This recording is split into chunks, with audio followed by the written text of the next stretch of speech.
அனைவருக்கும் வணக்கம். மே 17, 18க்கான கரண்ட் அஃபேர்ஸ் பார்க்கலாம். ஸோ ரீசெண்டாக பார்த்தீங்கன்னா வெஸ்ட் பெங்கால் கவர்மெண்ட் வந்து decided to set up legislative council. So அவங்க வந்து 1969 லெஜிஸ்லேட்டிவ் கவுன்சில் வந்து அபாலிஷ் பண்ணியிருக்காங்க. பட் இப்போ வந்து they are planning to set up legislative council. So legislative council பற்றின இன்ஃபர்மேஷன்ஸ் பார்த்துக்கலாம். ஸோ இந்தியா வந்து பார்த்திங்கன்னா பைகாமரல் சிஸ்டம் ஆஃப் லெஜிஸ்லேட்டர், அதாவது இருகவை கொண்ட legislative system, Lok Sabha and Rajya Sabha. சிமிலராக வந்து ஸ்டேட்டில் வந்து பார்த்திங்கன்னா லெஜிஸ்லேட்டிவ் அசம்பிளி அண்ட் லெஜிஸ்லேட்டிவ் கவுன்சில்னு சொல்லி 2 செட்டப் இருக்குது. ஸோ ஆர்டிகல் 169 படி பார்த்திங்கன்னா லெஜிஸ்லேட்டிவ் கவுன்சில் ஆட் பண்ணிக்கலாம், அதே மாதிரி அபாலிஷும் பண்ணிக்கலாம். ஸோ அந்த ப்ரொவிஷன்ஸ் இருக்குது. ஸோ கரெக்டாக 6 ஸ்டேட்ஸ் வந்து பார்த்திங்கன்னா லெஜிஸ்லேட்டிவ் கவுன்சில் இருக்குது. இதை ஞாபகம் வச்சுக்கிறதுக்காக ஒரு கோடு வேர்டு வந்து பார்த்திங்கன்னா compute. K for Karnataka, A for Andhra Pradesh, M for Maharashtra, B for Bihar, U for Uttar Pradesh and T for Telangana. So in 2020 வந்து பார்த்திங்கன்னா ஆந்திர பிரதேஷ் வந்து அவங்களோட லெஜிஸ்லேட்டிவ் கவுன்சிலை வந்து அபாலிஷ் பண்ணுறதுக்கு ரெசல்யூஷன் பாஸ் பண்ணியிருக்காங்க. ஸோ அது ஸ்டில் பெண்டிங் இன் பார்லிமெண்ட். 2019 வந்து பார்த்திங்கன்னா ஜம்மு அண்ட் காஷ்மீர் வந்து லெஜிஸ்லேட்டிவ் கவுன்சில் வந்து அபாலிஷ் பண்ணியிருக்காங்க through Jammu and Kashmir reorganisation bill 2019. So இப்போது ஜம்மு காஷ்மீர் வந்து பார்த்திங்கன்னா ஸ்டேட்லேருந்து யூனியன் டெரிட்டரிஸாக மாறி இருக்குது, Jammu and Kashmir and Ladakh. So article 169 தான் வந்து பார்லிமெண்ட்டில் லெஜிஸ்லேட்டிவ் கவுன்சிலை வந்து அபாலிஷ் பண்ணுறதுக்கோ ஆர் கிரியேட் பண்ணுறதுக்கான article provisions by simple majority. இதனோட கம்போசிஷன் பார்த்திங்கன்னா ஆர்டிகல் 171 படி லெஜிஸ்லேட்டிவ் கவுன்சில் வந்து not have more then 1/3 of total strength of state assembly, அதே மாதிரி not less then 40 members. So like Rajya Sabha மாதிரி இது லெஜிஸ்லேட்டிவ் கவுன்சில் வந்து ஒரு கண்டினியூயிங் சேம்பர், அதாவது ஒரு பர்மனன்ட் பாடி. இதை வந்து டிசொல்யூஷன் பண்ண முடியாது. ஸோ இதனுடைய டெனர் வந்து பார்த்திங்கன்னா 6 years அண்ட் 1/3 ஆஃப் மெம்பர்ஸ் வந்து will retire on every 2 years. So எங்களோட மேனர் ஆஃப் எலெக்ஷன்ஸ் பார்த்திங்கன்னா 1/3 ஆஃப் எம்எல்சிஸ் வந்து elected by state MLAs, another 1/3 வந்து ஸ்பெஷல் எலக்டோரேட் சிட்டிங் மெம்பர்ஸ் வந்து பார்த்திங்கன்னா from municipalities and district boards. 1/12 வந்து electorate of teachers and 1/12 by registered graduates. Remaining members appointed by governor. அவங்க வந்து various ஃபீல்ட்ஸில் வந்து like literature, science, art and cooperative social சர்வீஸில் distinguished service பண்ணவங்களா இருப்பாங்க. So role of legislative council power வந்து பார்த்திங்கன்னா லிமிட்டட். எம்எல்சிஸ் வந்து பிரசிடெண்ட் அண்ட் வைஸ் பிரசிடெண்ட் எலெக்ஷன்ஸில் வந்து பார்ட்டிசிபேட் பண்ண மாட்டாங்க. So they are monitoring the legislative assemblies decisions. So இதனுடைய ஆர்குமெண்ட்ஸ் வந்து பார்த்திங்கன்னா it can delay legislation because இது considers a burden on the state budget. அதே மாதிரி they are use to park leaders who have not been able to win an election. So இந்த point தான் இப்போது லேட்டஸ்ட்டாக பார்த்திங்கன்னா மம்தா பானர்ஜி வந்து பார்த்திங்கன்னா ஈவன் அவங்க வந்து எலெக்ஷனில் வந்து தோற்றாலும் வந்து இப்போது சிஎம்மாக வந்து பதவி ஏற்றிருப்பாங்க. ஆனால் வந்து நெக்ஸ்ட்டு 6 monthsக்குள்ளே அவங்க வந்து ப்ரூவ் பண்ணணும் she should be a member of a legislative council or legislative assembly. So இப்போ இங்கே வெஸ்ட் பெங்கால் வந்து லெஜிஸ்லேட்டிவ் கவுன்சில் இல்லை. ஸோ அதனால் இப்போ they are planning to set up legislative council. So editorial news வந்து பார்த்திங்கன்னா நெக்ஸ்ட் வந்து ரீஸ்ட்ரக்சரிங் ட்ரிபுனல் சிஸ்டம்னா ஒரு தீர்ப்பாயம். ஸோ இப்போ ரீசெண்டாக வந்து சுப்ரீம் கோர்ட் வந்து சென்ட்ரல் கவர்மெண்ட்டுக்கு ஒரு அட்வைஸ் கொடுத்துருக்காங்க. நேஷ்னல் ட்ரிபுனல் கமிஷன் வந்து ஃப்ரேம் பண்ணுங்கள். ஸோ அதை ஃப்ரேம் பண்ணி ட்ரிபுனல் சிஸ்டமோட ஆர்கனைசேஷனை வந்து ட்ரிபுனல் சிஸ்டமோட அட்மினிஸ்ட்ரேஷனை வந்து இம்ப்ரூவ் பண்ணுறதுக்காக நேஷ்னல் ட்ரிபுனல் கமிஷன் ஃப்ரேம் பண்ணுங்க அப்படின்னு சொல்லியிருப்பாங்க. இது எதனாலன்னு சொல்கிறாங்கன்னா ரீசெண்டாக சென்டர் வந்து பார்த்திங்கன்னா நிறைய ட்ரிபுனல்ஸை வந்து தூக்கியிருப்பாங்க, சில ட்ரிபுனல்ஸ் வந்து மெர்ஜ் பண்ணியிருப்பாங்க. ஸோ இந்த மாதிரியான ப்ரொவிஷன்ஸ் வந்து ஆர்கனைஸ் பண்ணுற மாதிரி ஒரு சிஸ்டம் இருக்கணும் அப்படின்னு சொல்லி நேஷ்னல் ட்ரிபுனல் கமிஷனை க்ரியேட் பண்ண சொல்லுவாங்க. ஸோ ஏன் இது சொன்னாங்க அப்படின்னு பார்த்தீங்கன்னா கரண்ட் ஸ்டேட்டஸ் ஆஃப் ட்ரிபுனல் வந்து எப்படி இருக்குன்னு பார்த்தீங்கன்னா இதை அப்பாயின்மெண்ட் பண்ணுறவங்க வந்து பார்த்திங்கன்னா ஒரு செலெக்ஷன் கமிட்டியை வச்சு தான் வந்து அப்பாயின்ட் பண்ணுறாங்க. ஸோ இது வந்து ஒரு இண்டிபெண்டன்ஸ் ஆஃப் ஜுடிஷியரியை வந்து டிஸ்டர்ப் பண்ணுற மாதிரி இருக்குது.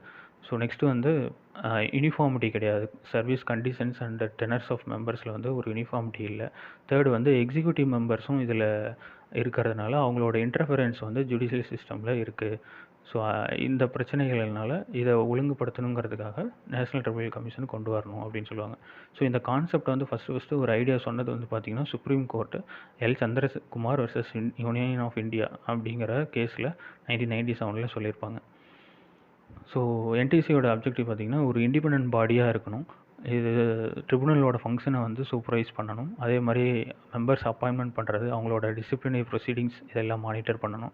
அதே மாதிரி administrative and infrastructure needs of ட்ரிபுனல்ஸை வந்து டேக் கேர் பண்ணணும் அப்படின்னு சொல்லியிருப்பாங்க. ஸோ ட்ரிபுனல்னால் என்னென்னு பார்ப்போம். இப்போ இருக்கிற ஸ்டேட்டஸ் வந்து பார்த்திங்கன்னா quasi judicial institution.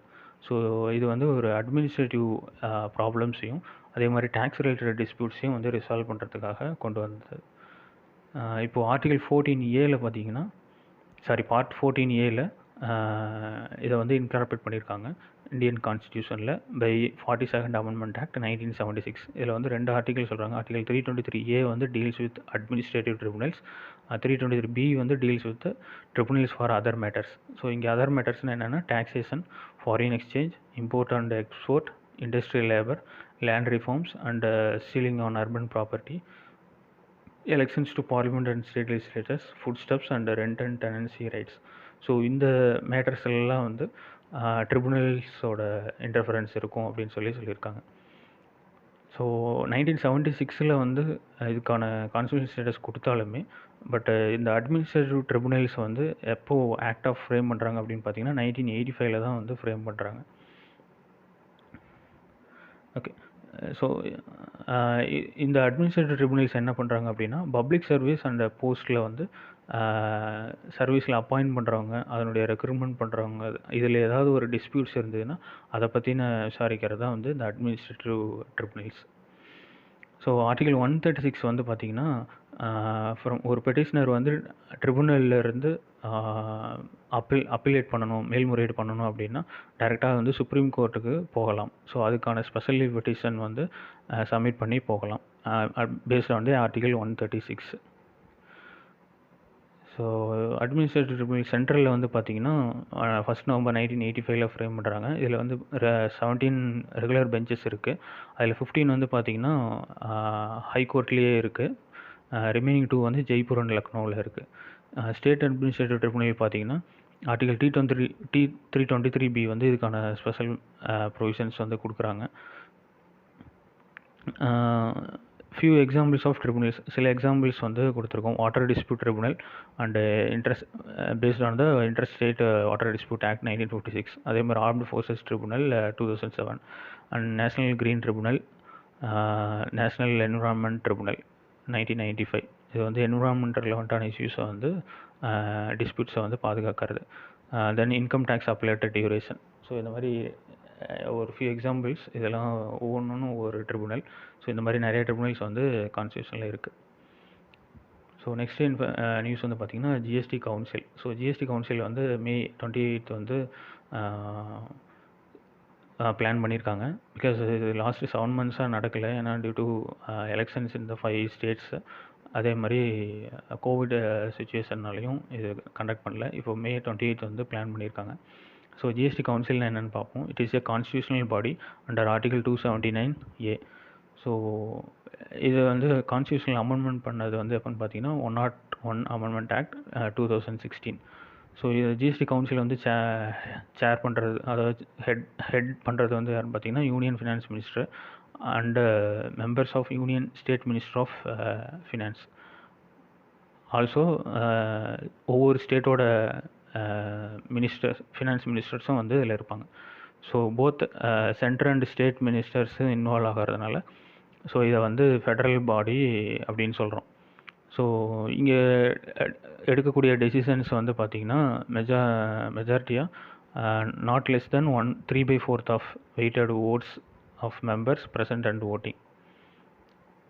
So GST compensation, அதாவது ஜிஎஸ்டி வந்து பார்த்திங்கன்னா July 1, 2017 ஸ்டார்ட் பண்ணாங்க. ஸோ அப்போ இருந்து நெக்ஸ்ட்டு 5 years, அதாவது ஸ்டில் 2022 வரைக்கும் ஏதாவது ஒரு ஸ்டேட்ஸ் வந்து ரெவன்யூவில் ஷார்ட் ஃபால் ஆனாங்கன்னா அப்போது வந்து ஜிஎஸ்டி காம்பன்சேஷன் வந்து அந்த ஸ்டேட்டுக்கு கொடுக்கப்படும் அப்படின்னு ஒரு அக்ரிமெண்ட் போட்டிருப்பாங்க. ஸோ அதுபடி ஜிஎஸ்டி காம்பன்சேஷனை வந்து காம்பன்சேஷன் செஸ் மூலயமா எவ்ரி 2 மந்த்ஸ் வந்து சென்டர் வந்து ஸ்டேட்டுக்கு கொடுத்துட்ருக்காங்க. காம்பன்சேஷன் செஸ்ன்னு என்னன்னு பார்த்தீங்கன்னா டேக்ஸ் ஆன் த டேக்ஸ் அப்படிம்பாங்க. அதாவது இருக்கிற டேக்ஸ் எக்ஸிஸ்டிங் டேக்ஸ்லேயே அடிஷ்னலாக டேக்ஸ் போட்டு அதில் கிடைக்கிற அமௌண்ட்டை வந்து ஒவ்வொரு ஸ்டேட்டுக்கும் வந்து காம்பன்சேஷனாக கொடுத்துட்ருக்காங்க.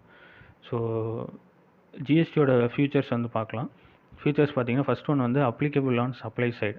ஸோ ஜிஎஸ்டி வந்து பார்த்தீங்கன்னா it's apply on supply side, not on the manufacturing side. Destination based taxation அப்படின்னா ஜிஎஸ்டி வந்து எங்கே கன்சம்ஷன் எங்கே நடக்குதோ அதை பேஸ் பண்ணி தான் வந்து ஜிஎஸ்டி இருக்கும், not on the based on the production. அதாவது எங்கே இருந்து ப்ரொடக்ஷன் பண்ணுறாங்களோ அந்த பேஸ் பண்ணி இருக்காது, எங்கே கன்சியூம் பண்ணுறாங்களோ அதை பேஸ் பண்ணி இருக்கும் அப்படிங்கிறது தான் வந்து டெஸ்டினேஷன் பேஸ்டு டாக்ஸேஷன். செகண்ட் வந்து டியூவல் ஜிஎஸ்டி. இங்கே வந்து பார்த்திங்கன்னா சென்ட்ரல் ஜிஎஸ்டி, ஸ்டேட் ஜிஎஸ்டி அப்படின்னு சொல்லி 2 போடுறாங்க. ஈவன் தோ இன்டர் ஸ்டேட் அதாவது ஒவ்வொரு ஸ்டேட்லேருந்து இன்னொரு ஸ்டேட்டுக்கு சப்ளை பண்ணாலும் அதுக்கான டேக்ஸ் வந்து பார்த்திங்கன்னா ஐஜிஎஸ்டி. ஸோ ஜிஎஸ்டியோட ரேட்ஸ் வந்து பார்த்திங்கன்னா 4 கேட்டகரியாக இருக்குது: 5%, 12%, 18% அண்ட் 28%. ஸோ இப்போ ரீசெண்டாக பார்த்திங்கன்னா ஆக்சிஜன் வந்து இம்போர்ட் பண்ணுறாங்க. ஸோ அதுக்கெலாம் கூட வந்து பார்த்திங்கன்னா ஜிஎஸ்டி ரேட்ஸ் வந்து போட்டுட்ருக்காங்க. பட் ஃபியூ எக்ஸ்பர்ட்ஸ்லாம் வந்து ஆக்சிஜன் இம்போர்ட் பண்ணுறதுக்கெலாம் வந்து டேக்ஸ் வைவர் கொடுக்கலாம் அப்படின்னு சொல்லிகிட்டு இருக்காங்க. ஸோ எக்ஸப்ஷன்ஸ் அண்டர் ஜிஎஸ்டி வந்து பார்த்திங்கன்னா customs duty for the imported goods, அப்புறம் petroleum and tobacco products, then excise duty on liquor, stamp duty and electricity taxes, இதுக்கெலாம் வந்து எக்ஸம்ஷன் இருக்குது. ஸோ நெக்ஸ்ட் ஆர்டிக்கல் வந்து பார்த்திங்கன்னா நியூ டிஸ்ட்ரிக்ஸ் வந்து எப்படி க்ரியேட் பண்ணுறாங்க, அதுக்கான அதிகாரங்கள் என்ன அப்படிங்கிறத பார்க்கலாம். ஸோ இப்போது ஒரு நியூ டிஸ்ட்ரிக்ஸை க்ரியேட் பண்ணணும் அல்லது ஆல்ட்ரு பண்ணணும் இல்லைன்னா ரிமூவ் பண்ணணும் அப்படின்னா ஸோ இதனுடைய ஃபுல் பவர் வந்து பார்த்திங்கன்னா rest with state government only. So state government வந்து பார்த்திங்கன்னா 2 விதமாக பண்ணலாம். ஒன்று எக்ஸிக்யூட்டிவ் ஆர்டர், இல்லைன்னா வந்து passing law in the state assembly. இந்த 2 ஆஸ்பெக்டில் நியூ டிஸ்ட்ரிக்ஸ் வந்து க்ரியேட் பண்ணலாம், இல்லைன்னா அபாலிஷ் பண்ணலாம்.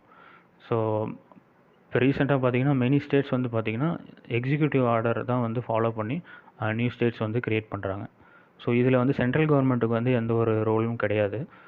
பட் சப்போஸ் இப்போ ஒரு ஸ்டேட்டில் வந்து டிஸ்ட்ரிக்ட் வந்து நேம் சேஞ்ச் பண்ணுறாங்க, இல்லை ரயில்வே ஸ்டேஷன் நேம் சேஞ்ச் பண்ணுறாங்க அப்படின்னா அப்போ வந்து ஹோம் மினிஸ்ட்ரிக்கு வந்து கண்டிப்பாக நோட்டிஃபிகேஷன் கொடுத்தாகணும். ஸோ ஈக்குவலண்ட்டாக தமிழ்நாட்டில் வந்து பார்த்திங்கன்னா இப்போ 38 டிஸ்ட்ரிக்ஸ் இருக்குது. ரீசெண்டாக ஒரு 6 டிஸ்ட்ரிக்ஸ் வந்து நியூவாக க்ரியேட் பண்ணாங்க. ஸோ அதில் லேட்டஸ்ட் ஒன்று வந்து பார்த்திங்கன்னா மயிலாடுதுறை 38 டிஸ்ட்ரிக்டாக இருக்குது. ஸோ நெக்ஸ்ட் வந்து இ சஞ்சீவனி ஓபிடி. ஸோ இ சஞ்சீவனி ஓபிடி வந்து பார்த்திங்கன்னா டாக்டருக்கும் பேஷண்ட்டுக்குமான ஒரு டெலி கன்சல்டேஷன்ஸ் டியூரிங் COVID-19 பேண்டமிக் சுச்சுவேஷனில் க்ரியேட் பண்ணது. ஸோ இங்கே வந்து பார்த்திங்கன்னா ஒரு பேஷண்ட்ஸ் வந்து டாக்டரை வந்து கன்சல்ட் பண்ணி அவங்க அந்த ஹெல்த் சர்வீஸ் வந்து எடுத்துக்கலாம். ஸோ அதுக்கான ப்ரிஸ்கிரிப்ஷன் வந்து டாக்டர் கொடுப்பாங்க. அந்த ப்ரிஸ்கிரிப்ஷன் யூஸ் பண்ணி மெடிசின்ஸ் வாங்கிக்கலாம். ஸோ இதுக்கு வந்து காஸ்ட் எதுவும் கிடையாது. ஸோ டோட்டலாக பார்த்திங்கன்னா ஒரு 40 online out patient department service வந்து கொடுத்துட்ருக்காங்க. ஸோ நெக்ஸ்ட்டு வந்து WPI இன்ஃப்ளேஷன் வந்து ஹிட்ஸ் ஹை ஆஃப் 10.5%. இது வரைக்கும் இல்லாத அளவுக்கு அதிகமாக வந்திருக்கு அப்படின்னு சொல்கிறாங்க. ஸோ WPI இன்ஃப்ளேஷனுங்கிறது வந்து பார்த்திங்கன்னா இதை டிட்டர்மைன் பண்ணுறது வந்து பார்த்திங்கன்னா ஹோல்சேல் ப்ரைஸ் இண்டெக்ஸ் WPI. இந்த ஹோல்சேல் ப்ரைஸ் இண்டெக்ஸை வந்து பப்ளிஷ் பண்ணுறது வந்து பார்த்திங்கன்னா office of economic adviser and ministry of commerce and industry. So இதில் ஹோல்சேல் ப்ரைஸ் இண்டெக்ஸ் பார்த்திங்கன்னா பல்க் சேல் தான் வந்து இதில் நடக்கும். டொமஸ்டிக் மார்க்கெட்லேருந்து ஒரு பல்க் சேல் பண்ணி ஸோ அதை வந்து ரீட்டெயிலில் சேல் பண்ணுறது தான் வந்து ஹோல்சேல் ப்ரைஸ். இதனுடைய பேஸ் இயர் வந்து பார்த்திங்கன்னா 2011 to 2012. ஸோ அதை பேஸ் பண்ணி தான் வந்து ஹோல்சேல் ப்ரைஸ் இண்டெக்ஸ் வந்து சொல்கிறாங்க. ஸோ சிமிலராக வந்து consumer price index. So consumer price index அப்படின்னா ஃபைனல் கன்சியூமர், அதாவது ஒரு ரீட்டைல் பையர் தான் வந்து கன்சியூமர்னு சொல்லுவோம். ஸோ இங்கே வந்து இவங்களோட கன்சியூமர் ப்ரைஸ் இண்டெக்ஸை வந்து பப்ளிஷ் பண்ணுறது வந்து பார்த்திங்கன்னா national statistics office and labour bureau. So இங்கே கன்சியூமர் வாங்குகிற ப்ரைஸ் வந்து பார்த்திங்கன்னா ஓவர் த டைம் வந்து வேரி ஆகிட்டே இருக்கும். பட் ஒரு கூட்ஸோட ரேட் வந்து பார்த்திங்கன்னா ஹோல்சேலில் விட கன்சியூமர் ப்ரைஸில் வந்து அதிகமான ரேட்டுக்கான சேல் வந்து நடக்கும். ஸோ இதனுடைய பேஸ் இயர் வந்து பார்த்திங்கன்னா சிபிஐ 2012. ஸோ நெக்ஸ்ட்டு நியூஸ் வந்து கி ராஜநாராயணன். ஸோ இவர் வந்து ஒரு ஃபேமஸ் ரைட்டர். இவர் வந்து கீரா அப்படின்னு ஷார்ட் நேமில் சொல்லுவாங்க. ஸோ இவர் எங்கே பிறந்தாருன்னு பார்த்தீங்கன்னா இடைச்சேவல்ங்கிற ஒரு வில்லேஜ், கோவில்பட்டி, தூத்துக்குடியில் பிறந்தார். ஸோ இவர் வந்து வட்டார வழக்கு டிக்ஷனரி வந்து க்ரியேட் பண்ணியிருப்பார். அதாவது இவரோட நாவல்ஸ் அண்டு மேகசின்ஸ்லாம் வந்து பார்த்திங்கன்னா வட்டார வழக்கு சொற்கள் யூஸ் பண்ணி தான் வந்து மோஸ்ட்லி இருக்கும். ஸோ இவரோட நோட்டபிள் ஒர்க்ஸ் பார்த்திங்கன்னா கோபால கிராமம், கோபாலபுரத்து மக்கள், நாட்டுப்புற கதை களஞ்சியம். இதில் கோபாலபுரத்து மக்களுக்கு தான் வந்து சாகித்ய அகாடமி விருது 1991 வாங்கியிருப்பார். ஸோ இந்த நாவல் எதை பற்றி சொல்லுதுன்னா தெலுங்கு இமிகிரேட்ஸை பற்றி, அவங்கள பற்றின ஒரு கதையாக சொல்கிறாங்க. ஸோ இவரோட கதைக்களங்கள் எல்லாம் மோஸ்ட்லி வந்து பார்த்திங்கன்னா கரிசல் காடு பேஸ் பண்ணி தான் இருக்கும். 1998 to 2002 வந்து பார்த்திங்கன்னா general council and advisory board மெம்பராக வந்து சாகித்ய அகாடமிக்கு இருந்திருக்காரு. நெக்ஸ்ட்டு வந்து இவருக்காக தமிழ்நாடு கவர்மெண்ட் வந்து அனௌன்ஸ் பண்ணியிருக்காங்க. கோவில்பட்டியில் வந்து சிலை வைக்கிறதா சொல்லியிருக்காங்க. அதே மாதிரி அவர் படித்த ஸ்கூல் இடைச்சேவலில் வந்து அவரோட புக்ஸை வந்து ஒரு லைப்ரரி மாதிரி செட் பண்ணுறோம் அப்படின்னு சொல்லியிருக்காங்க. ஸோ நெக்ஸ்ட் கேஸ் வந்து நாரதா பிரைபரி கேஸ். ஸோ இந்த கேஸ் வந்து பார்த்திங்கன்னா ஒரு பிரைபரி கேஸு. இதில் வந்து ஒரு 4 மினிஸ்டர்ஸ் ஃப்ரம் வெஸ்ட் பெங்கால் வந்து இன்வால்வ் ஆகியிருக்காங்க. யாருன்னு பார்த்தீங்கன்னா சுப்ரதா முகர்ஜி, ஃபிர்ஹத் ஹக்கீம், மதன் மித்ரா அண்டு சோவன் சத்ரபதி. இதில் இந்த கேஸ் என்ன நடந்துச்சு அப்படின்னா 2014 வந்து ஆக்சுவலாக இந்த கேஸ் நாரதா நியூஸ்ன்னு சொல்லி ஒரு ப்ரைவேட் வெப்சைட் வந்து மேத்யூ சாமுவேல் அப்படிங்கிறவர் வந்து வெஸ்ட் பெங்காலில் ஃபங்க்ஷன் பண்ணிகிட்டு இருந்தாங்க. ஸோ அவர் வந்து பார்த்திங்கன்னா ஒரு ஃபேக் கம்பெனி க்ரியேட் பண்ணி இம்பெக்ஸ் கன்சல்டன்சி சொல்யூஷன்ஸ் அப்படின்னு ஒரு ஃபேக் கம்பெனி க்ரியேட் பண்ணி, ஸோ அந்த கம்பெனிக்கு எம்பிஸ், இந்த 4 எம்பிஸ் அண்டு மினிஸ்டர்ஸ் வந்து ஃபேவராக வந்து பணம் வாங்கிட்டு அவங்களுக்கு ஹெல்ப் பண்ணியிருக்காங்க. ஸோ இதை வந்து ஒரு வீடியோ ஃபுட்டேஜாக வந்து இப்போது 2016 வந்து டெலிகாஸ்ட் பண்ணாங்க. ஸோ அப்போ வந்து இப்போ இந்த கேஸ் வந்து எடுத்து சிபிஐ ரன் பண்ணிகிட்ருக்காங்க. ஸோ மினிஸ்டர்ஸும் வந்து இந்த ப்ரைப் வந்து அக்செப்ட் பண்ணியிருக்காங்க. ஸோ இந்த 4 பேரும் வந்து இப்போது காவலில் இருக்காங்க. ஸ்டில் இதனுடைய கேசஸ் வந்து இப்போ போயிட்டுருக்கு. ஸோ நெக்ஸ்ட்டு May 16 வந்து national dengue day. So dengue spread பண்ணுறது பார்த்திங்கன்னா through mosquito, female mosquito aedes aegypti. So Tamil Nadu government under ministry of health and family welfare வந்து பார்த்திங்கன்னா இதுக்கான அவேர்னஸ் அண்ட் ப்ரிவென்டிவ் மெஷர்ஸ் வந்து கொடுத்துட்ருக்காங்க. So next India's first agriculture export facilitation centre வந்து பூனேயில் set up பண்ணுறாங்க. ஸோ இதுக்கான ஹெல்ப் பண்ணுறது வந்து பார்த்திங்கன்னா மகாராஷ்டிரா கவர்மெண்ட்டுக்கு நபார்டு ஃபண்டு வந்து ப்ரொவைட் பண்ணுறாங்க, national bank for agriculture and rural development. So இது வந்து பார்த்திங்கன்னா அக்ரிகல்ச்சரை பூஸ்ட் பண்ணுறதுக்கும் அதே மாதிரி ஃபுட்டு எக்ஸ்போர்ட்ஸை வந்து இம்ப்ரூவ் பண்ணுறதுக்கும் மகாராஷ்டிரா ஸ்டேட்டுக்கு வந்து ஒரு ஃபேவராக இருக்குது. நெக்ஸ்ட்டு வந்து சம்வேதனா அப்படிங்கிற ஸ்கீம். ஸோ இந்த ஸ்கீம் வந்து பார்த்திங்கன்னா COVID-19 குழந்தைங்களுக்காக கொண்டு வரப்பட்டது. ஸோ அவங்க அந்த டைமில் வந்து கோவிடில் அஃபெக்ட் ஆன சில்ட்ரனோ இல்லை அவங்க பேரண்ட்ஸு இழந்த சில்ட்ரனுக்கோ வந்து கவுன்சிலிங் கொடுக்கறதுக்கான ஸ்கீம் தான் இது. அதே மாதிரி அவங்களுக்கான ஒரு ஃபஸ்ட் எய்ட் கொடுத்து அவங்களோட எமோஷ்னல் சப்போர்ட்டுக்கு ஹெல்ப் பண்ணுறதுக்கான ஸ்கீம் தான் சம்வேதனா. ஸோ சம்வேதனானா என்னென்னா sensitizing action on mental health vulnerability through emotional development and necessary acceptance. So next facts பார்க்கலாம். ஃபேக்ஸில் வந்து பார்த்திங்கன்னா tribal affairs, ministry of tribal affairs வந்து பார்த்திங்கன்னா மைக்ரோசாஃப்ட் கம்பெனி கூட ஒரு MOU போட்டிருக்காங்க to support digital transformation of tribal schools like Eklavya model residential school and ashram schools. 18th May வந்து பார்த்திங்கன்னா இன்டர்நேஷ்னல் மியூசியம் டேன்னு சொல்கிறோம். ஸோ இதனுடைய 2021 தீம் வந்து பார்த்திங்கன்னா future of museums recover and reimagine. Also 18th May வந்து வேர்ல்டு எய்ட்ஸ் வேக்சின் டேவாக சொல்கிறாங்க. So next வந்து அருணா ஜெகதீசன், இவங்க வந்து ஃபார்மர் ஜட்ஜ் ஆஃப் ஹைகோர்ட்டு. இவங்களுக்கு தான் வந்து ஸ்டெர்லைட் ப்ரொட்டஸ்ட்டுக்கு வந்து அப்பாயின்மெண்ட் பண்ணியிருப்பாங்க. ஸோ இப்போ இவங்க வந்து ரீசெண்டாக வந்து பார்த்திங்கன்னா சீஃப் மினிஸ்டருக்கு வந்து ரிப்போர்ட் வந்து சப்மிட் பண்ணியிருக்காங்க. நெக்ஸ்ட்டு ராஜேஷ் லக்கானி வந்து chief managing director of Tamil Nadu electricity போர்டுக்கு அப்பாயின்மெண்ட் பண்ணியிருக்காங்க. ஸோ நெக்ஸ்ட்டு வந்து ஃப்ரீ ஒய்ஃபை வந்து இது வரைக்கும் 6000 ரயில்வே ஸ்டேஷன்லேயே இம்ப்ளிமெண்ட் பண்ணியிருக்காங்க சக்ஸஸ்ஃபுல்லாக. ஸோ இதில் ஃபஸ்ட்டு வந்து மும்பையில் தான் வந்து 2016 வந்து ஸ்டார்ட் பண்ணியிருக்காங்க. நெக்ஸ்ட்டு வந்து இட்டாலியன் ஓப்பன் டென்னிஸ், அது வந்து ரஃபேல் நடால் வின் பண்ணியிருக்காரு. அவர் வந்து ஸ்பெயின் நாட்டுக்காரர். ஸோ நெக்ஸ்ட்டு வந்து ஈரானில் வந்து பார்த்திங்கன்னா சிமோர்க் அப்படிங்கிற ஒரு சூப்பர் கம்ப்யூட்டர் வந்து இப்போ லான்ச் பண்ணியிருக்காங்க. ஸோ நெக்ஸ்ட்டு வந்து இப்போ பிளாக் ஃபங்கஸ் ட்ரீட்மெண்ட்டுக்காக மியூகோமைகோசிஸ் அதனுடைய ட்ரீட்மெண்ட்டுக்காக ஒரு ஆன்டிஃபங்கல் ட்ரக் வந்து இருக்குது. அதனுடைய பேர் வந்து பார்த்திங்கன்னா ஆம்போடெரிசின் பி அப்படின்னு சொல்கிறாங்க. ஸோ அவ்வளோதாங்க இன்றைக்கான current affairs. So thank you. Will see you on next video.